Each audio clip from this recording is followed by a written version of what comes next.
ఇవి ఎఫ్ఎల్ఎన్లో మనము అక్షరాలు, సరళ పదాలు నేర్చుకోవడము, గుణింత పదాలు నేర్చుకోవడము, అచ్చులతో గుణింత గుర్తులు, అచ్చులతో గుణింత గుర్తులు నేర్చుకోవడం అన్నమాట. ఇప్పుడు అ అంటే తలకట్టు, తలకట్టు పదాలు. తలకట్టు పదాలు ఏమేమో చెప్పండి.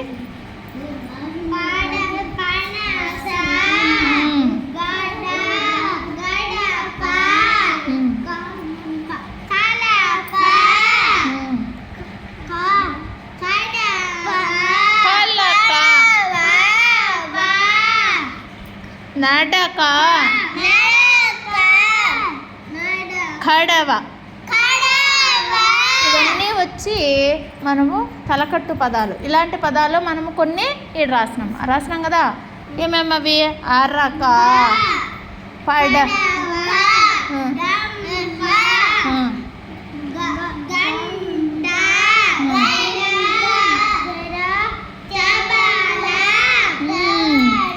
ఈడొచ్చి ఆ దీర్ఘ పదాలు.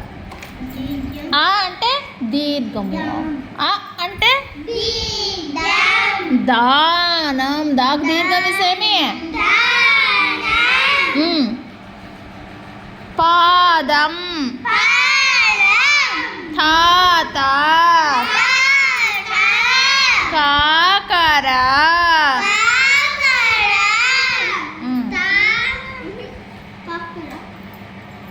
వాన,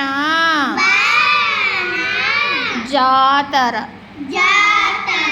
మీరు దీర్ఘ పదాలు మీరు మళ్ళీ చెప్పండి. మీరు దానం,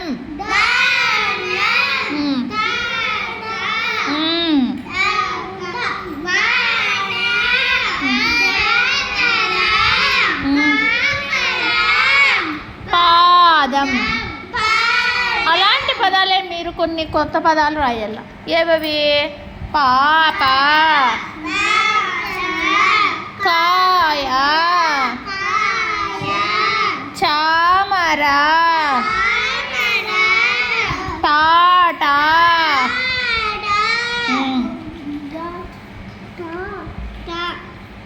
చామర, మాట. 1 2 3లు 1 2 3లు మనము ఏ విధంగా నేర్చుకోవాలి? సంఖ్యావాచకంలో ఏ విధంగా నేర్చుకోవాలి?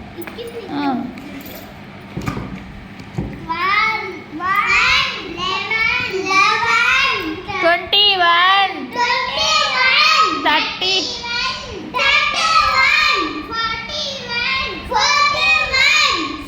51 61 71 81 91. అంటే సంఖ్యావాచకంలో మనము సంఖ్యలను ఎటువైపు నుంచి చదివినా మనము గుర్తుపెట్టాలన్నమాట. వరుసగా లేకున్నా మధ్య మధ్యలో ఎక్కడైనా కూడా గుర్తుంచుకోవడానికి వీలుగా మనము ఈ విధంగా చదవచ్చు. మళ్ళీ ఈ విధంగా చదవచ్చు. మనం 11 12 13 14